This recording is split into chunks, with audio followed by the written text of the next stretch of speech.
We're obviously joined by head coach Kirby Smart from the University of Georgia.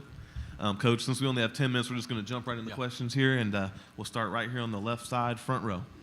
Hey, Kirby, you talked to Will Muschamp and Chris Hatcher about your first job at Valdosta State back in 2000. I want you to clarify something for me. Will Muschamp says you diagrammed a play with 12 people on the board. Chris Hatcher says you had 10. Hatcher is actually correct. Is he? Okay. I had 10. I had the unfortunate opportunity to come interview after having only been a coach I really hadn't been a coach a year. I was an administrative assistant at Georgia after getting cut by the Indianapolis Colts. So I kind of had a half year and went down and interviewed, was extremely nervous, and they kept laughing, and I never could figure out what they were laughing about. But as the story goes, Coach Muschamp says I had 12 men on the field, but I actually only had 10 on the field. But what he never tells anybody is later that day we played a pickup basketball game, and me and Coach Hatcher beat his eyes out, and he ran out of the gym mad. So I just want to make sure I got that out there. He left the gym, and we never saw him for like 4 more hours because we beat him to mercy rule with basketball. Left side, second row. Kirby, you were at a place where high expectations were the norm. You're coming to another place where high expectations are in place. Just how do you handle that, knowing that you guys might win 10 and some fans might consider that disappointing? To be honest with you, my expectations are way greater than anybody else's expectations of what we should do.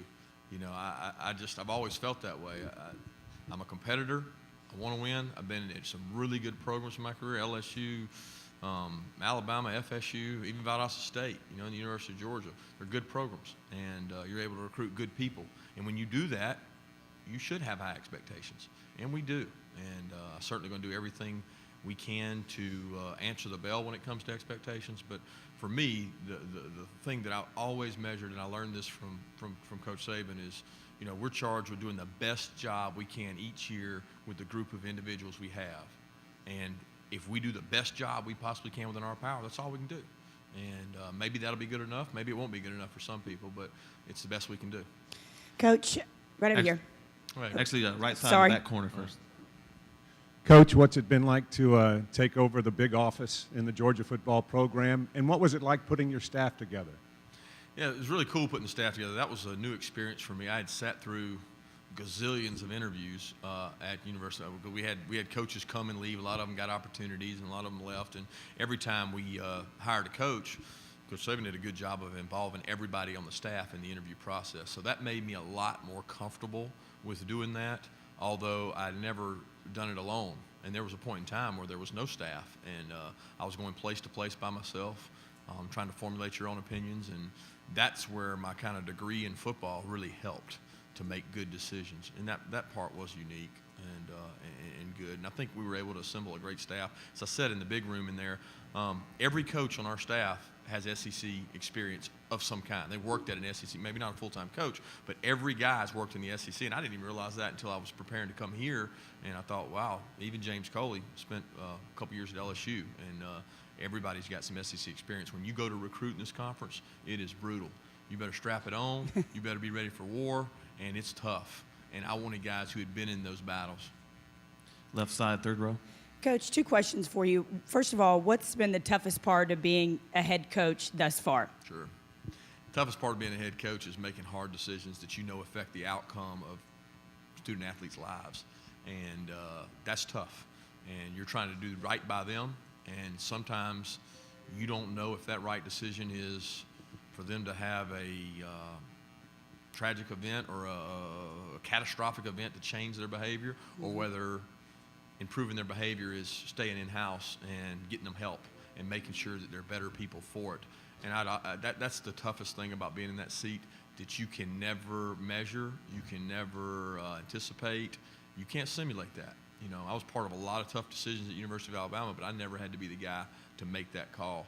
That's the most unique thing about that seat. And I always kid, Bobby Williams is a good friend of mine, and I coached with Bobby Williams for a long time, and he always said, you never know what it's like to sit in that seat until you sit in that seat. Yeah. And he's right. The other question is, not every coach gets a chance to go home. The old adage is mama's calling. And I'm curious about that journey of kind of waiting, watching, going through other jobs, learning under one of the best, and then getting the opportunity to go home. Really cool. It's really cool to go back home and be a part of something that's special to me and my family, my parents, my wife.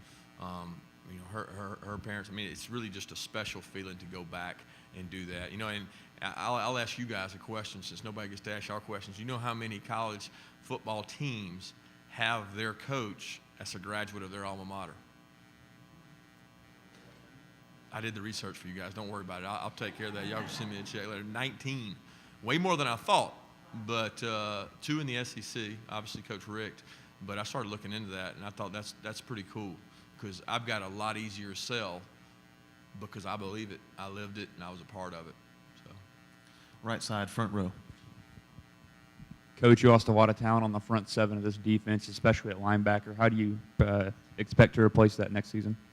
right now I'm praying. I'll be honest with you, I'm scared because the part that everybody is misleading is how good the pass defense was last year at the University of Georgia. It was really good because they had really good rushers. Okay, not only did they have 2 premier rushers in the SEC in Jordan Jenkins and Leonard Floyd, but they had good guys up front, Sterling Bailey, Chris Mays, guys that could push the pocket. And right now we don't have that. You know, we don't have that edge. We don't have that size. We don't have that depth in the defensive line, and that certainly makes your secondary better. Now, we've got a lot of secondary back, but secondary stats aren't just the secondary. Trust me, I know that. I've been a part of that for a long time. So that's a concern, and we're going to do everything we can to develop the guys we got and get them better and put some packages in to help them. Left side, second row. You were colleagues, teammates, and kind of friends with Coach Muschamp. Just what's it like coaching against him in the SEC East, and will there be any basketball games when you come to Columbia this season? Be no basketball games, unfortunately. I wish I could play him in basketball, but I can't. So he was definitely a colleague. He's meant a lot to me in my career. He's been a guy that I really feel like I can always trust and believe in and ask questions to. And I know that's hard for you guys to believe. I know that's hard for the fan bases to believe. But a lot of this coaching profession goes way deeper than just competitive nature on the road recruiting and on the field.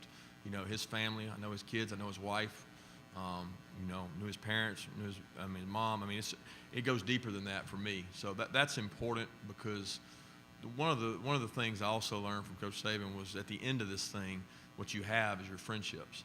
And he's a guy that I'll always be friends with regardless. Left side, third row.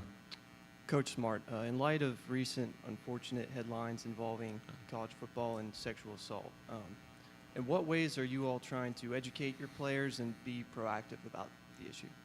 Yeah, first of all, I think it's a horrible thing, talking about the sexual assault and things that have gone on. It's horrific, and you know, all of us with daughters are scared to death of it. And you know, it hit home with me. I've got my own kids, I've got my own daughter, but each program has to do what they think's best for their program.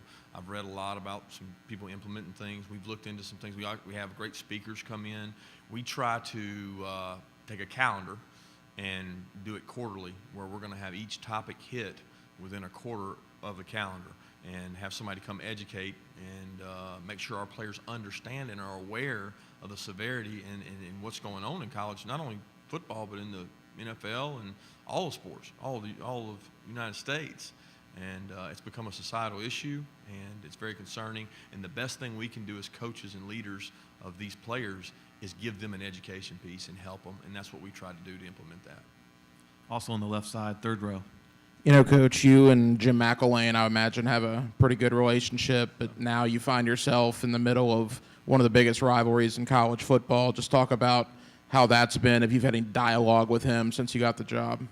Yeah, he reached out when I got the job and was very congratulatory, and I think Jim and I have a mutual respect for each other.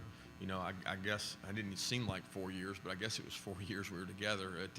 Somebody said that yesterday, and it flew by.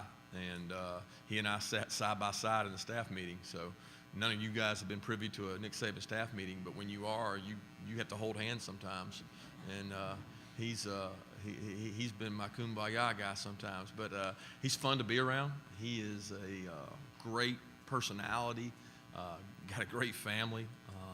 Got a lot of respect for Jim and what he's done as a football coach, and we'll be friends. I mean, I know it's hard for everybody to believe. We'll go out and compete hard in Jacksonville, and I want to win that game as bad as any. But we got a lot of rivals in the SEC, as he mentioned yesterday.